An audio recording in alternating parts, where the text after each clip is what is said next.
আমার লাইভে যারা দেখতেছেন সবাইকে এই পানিতে দাঁড়িয়ে আমি সবাইকে শুভেচ্ছা অভিনন্দন জানাচ্ছি। আমি যে জায়গায় দাঁড়াই আছি এটা হচ্ছে গিয়ে মাধবপুর উপজেলা, হবিগঞ্জ জেলার মাধবপুর উপজেলার খাসুরা নামক একটা গ্রাম, জগদীশপুর ইউনিয়ন।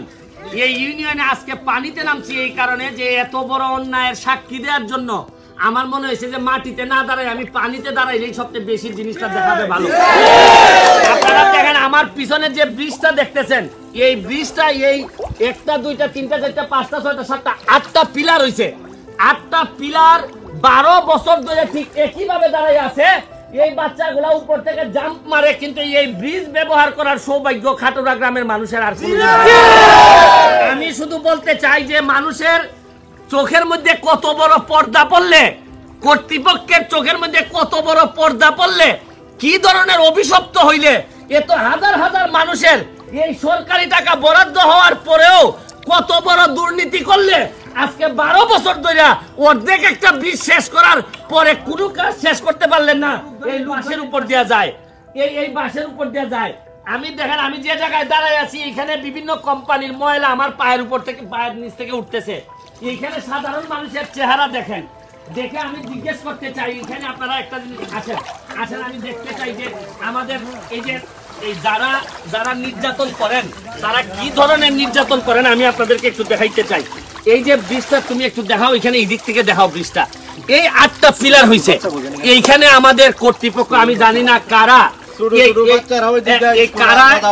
এইটা করেছেন, কারা কেন নেতাদের চোখে পড়ে না যে কেন কাজটা 12 বছর ধরে কাজটা কেন শেষ হয় না, এবং আদৌ আর শেষ হবে না। কারণ আপনারা এই জিনিসটা দেখতে পাচ্ছেন কিনা, এই কালারটা দেখলে বুঝতে পারবেন যে কত বছর আগের করা।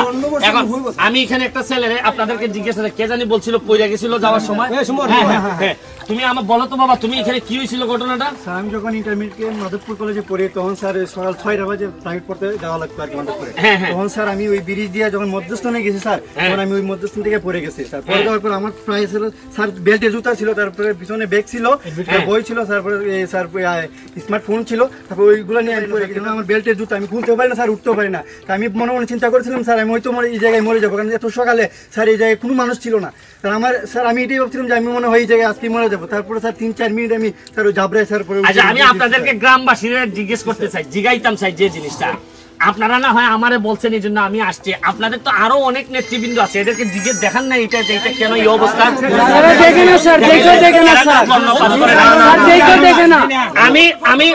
আমি লাইভ থেকে বিদায় নেওয়ার আগে শুধু আপনাদেরকে একটা কথা বলতে চাই, যারা আমার বক্তব্য শুনতেছেন অবশ্যই এখানের মধ্যে দুর্নীতি দমন কমিশনেরও কেউ আছেন। শুধু ওসি মুয়াজ্জেম, সাবেক ওসি মুয়াজ্জেমকে জেলে নিবেন, আইনজীবীদেরকে জেলে নিবেন, বড় বড় লোকদেরকে জেলে নিবেন, আর গ্রাম পর্যায়ে যারা লক্ষ লক্ষ মানুষে যারা কষ্ট দিছে, এইরকম যারা আজকে এই গ্রামের 14-15 হাজার মানুষে যারা এই 12 বছর ধরে এই পানির উপর দিয়া, বাঁশের উপর দিয়া যারা এই চলতে বাধ্য করলো, কষ্ট দিল, এদের বিচার কি দুদক করতে পারে না? যদি এইরকম একটা দৃষ্টান্ত স্থাপন করে যে কেন এই কাজটা, এই সরকারি টাকাটা নষ্ট হইলো, এইভাবে কি কোনোভাবে সম্ভব? যদি আজকে জননেত্রী মাননীয় প্রধানমন্ত্রী শেখ হাসিনা যদি এটা জানেন যে যাদেরকে আমি দায়িত্ব দিছি এইগুলা করার জন্য এরা মানুষে এত কষ্ট দিতেছে, এরা এত কষ্ট দিতেছে, এইটা মাননীয় প্রধানমন্ত্রী জানলে অনেক কষ্ট পাবেন। কারণ উনার বাবাই সোনার বাংলা দেখার স্বপ্ন আমাদেরকে দেখাই দিয়ে গেছেন, আর আমরা যারা উনার নেতা কর্মী আমরা যা করতেছি এটা যদি উনি দেখেন তাহলে উনি লজ্জা পাবেন।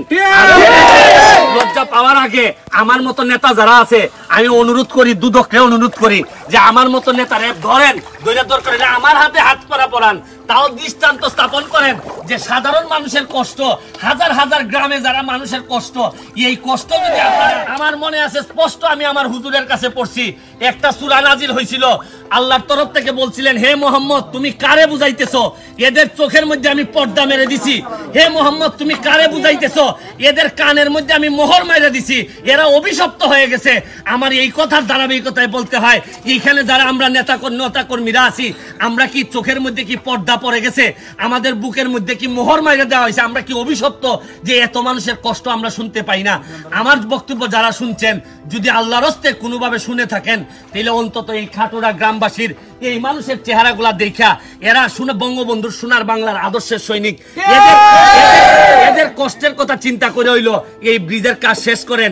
আর কারা এত বড় দুর্নীতি করছে এটা বের করেন। ভবিষ্যৎ যারা ইয়াং যারা আছে এরা যেন বুঝে যাইতে পারে যে রাজনীতি মানে এই ব্রিজের নামে টাকা মাইরা দেয় না। আর যারা টাকা মারবেন তারা 12 বছর পরে হইলো আইনের আওতায় আসতে হবে। এই আজকের মতো লাইভ থেকে বিদায় নিচ্ছি, ভালো থাকবেন।